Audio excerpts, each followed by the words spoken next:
interested in what's happening right now. But today we are going to make homemade sourdough French bread.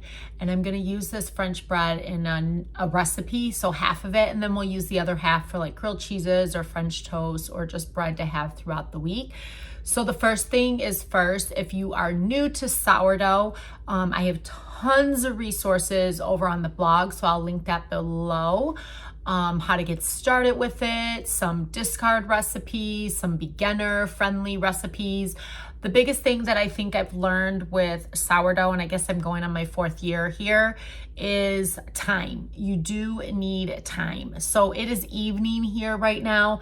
So I'm basically going to feed this and start prepping the French bread to bake the next day. So you almost need close to 24 hours to let this rise. And it depends on your home, how cold or how hot your home is. I have an older home, so it takes a little bit longer to rise. So you want to set this in a warm part of your home. So this is actually gonna be, I don't have a fireplace, so a fireplace would be perfect. Wood burning stove would be perfect. So I'm putting this in the center of my home, which is the warmest part of my home. So the first thing is first, this has already been established, like I said, for almost 4 years.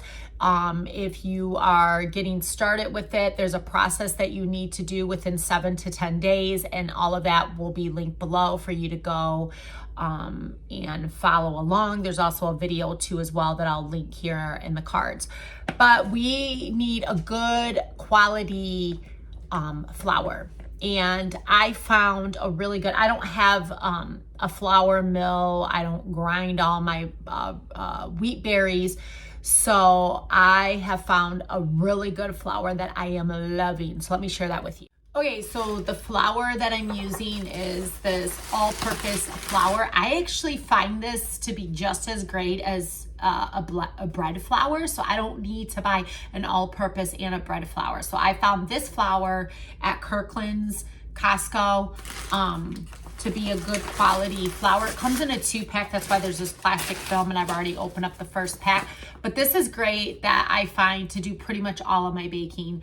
It is wonderful. So if you know someone who has a membership or you have one, find this. This is a really good one. Or you can, you know, grind your berries yourself, but I'm not there yet. So we're gonna feed this about a 1/2 cup of this flour and a 1/2 cup of filtered water. So let's do that now. Okay, so I'm just gonna, and you wanna do this before you do anything with this. Like if you have an established sourdough, I like to have it nice, freshly fed.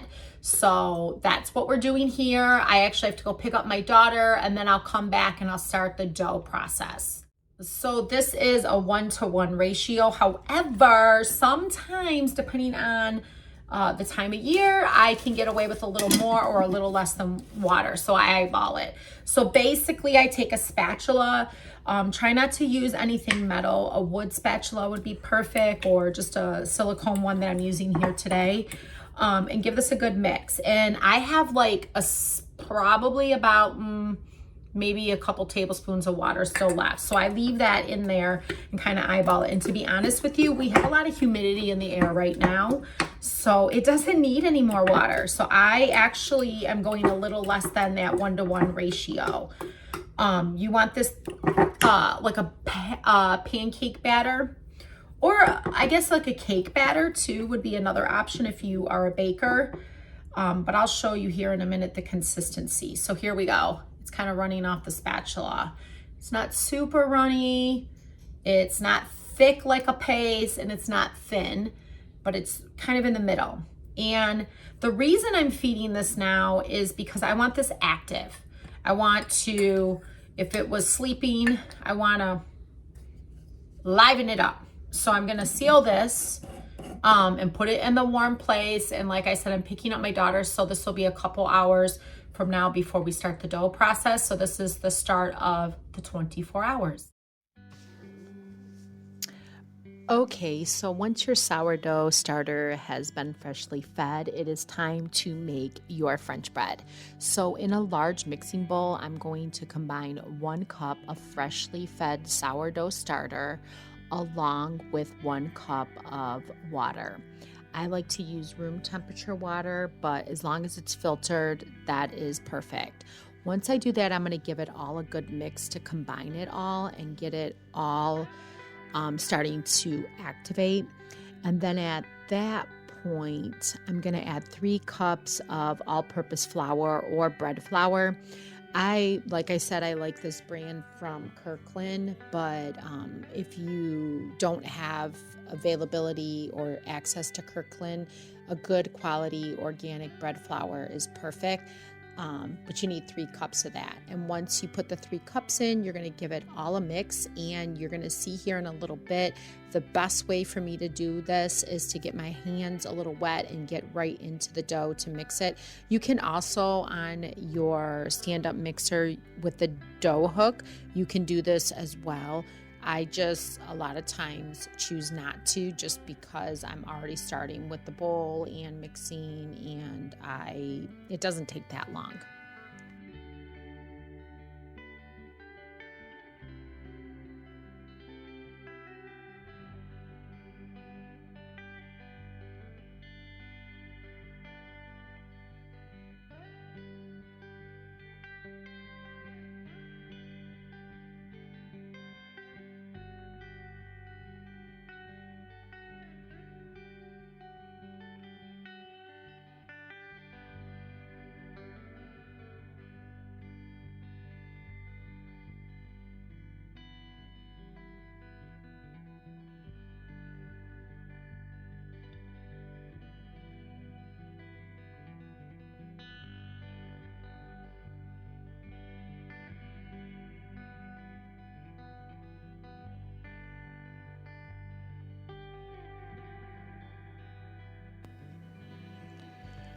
Now at this point, you're going to go ahead and cover your bowl, and then about 30 minutes later, I like to add, you're going to add 1.5 teaspoons of good quality sea salt, and you're going to punch it into the dough and move around the bowl, pulling the sides of the dough over the salt, and then you're going to cover it for another 30 minutes, and then this is going to be a series of stretching and pulling. I'm sure you've heard about it, that you're going to do in 30-minute increments several times. So after the salt is combined, and that was your first stretch and pull, you're going to do 3 more.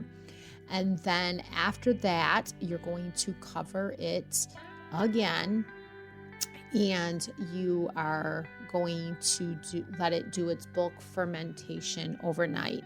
So I usually like to start this dough the night before, and then the next day it'll be ready to bake.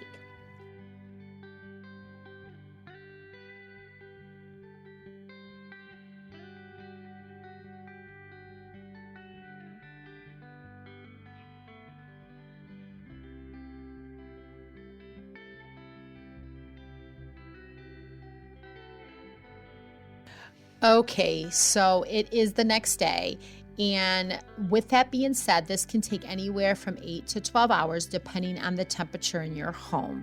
So basically, you want your dough to double in size. Once that happens, it is ready to shape. So on a floured surface, you're going to go ahead and put that dough right on it. I'm going to spread this out into a giant rectangle or square. The shape really doesn't matter. In the center of it, I'm going to add 2 tablespoons of softened butter and 2 tablespoons of raw honey.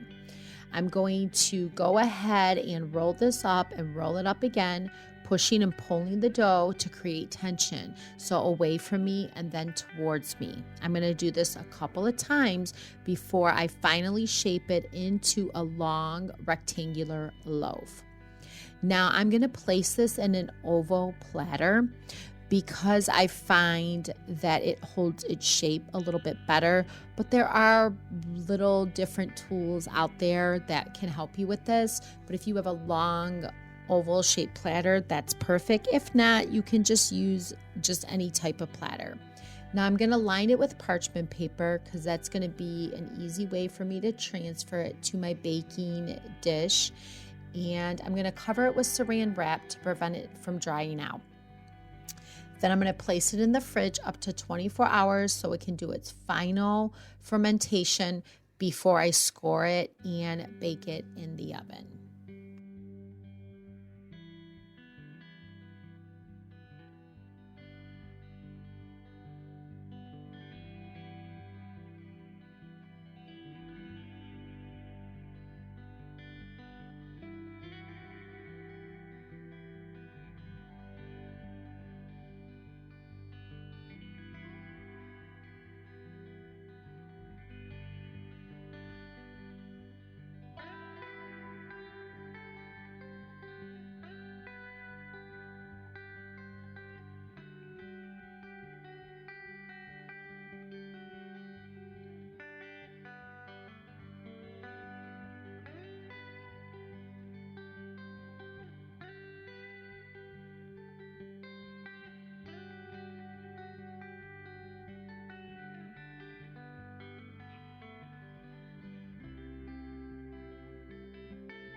Okay, after we score our bread, we are going to go ahead and do an egg wash finish. So I'm taking 1 egg and I'm lightly beating it with a splash of milk.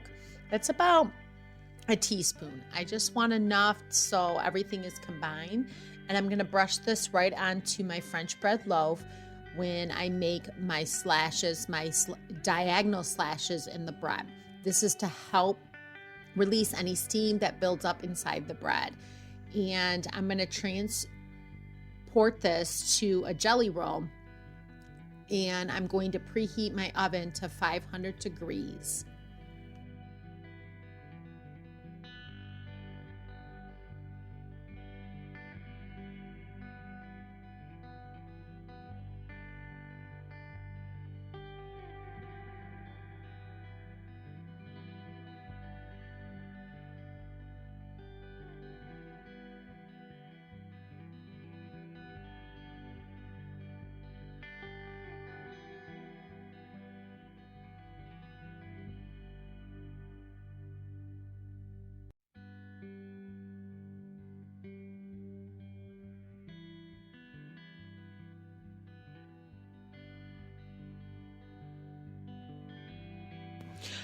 Okay, once I brushed on the egg wash mixture, I am going to take my French bread, sourdough French bread, and put it in the oven.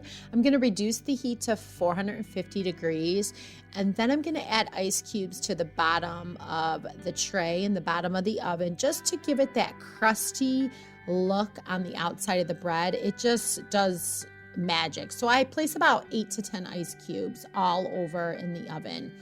And I'm going to bake this in the oven, like I said, at 450 degrees for about 20 to 25 minutes.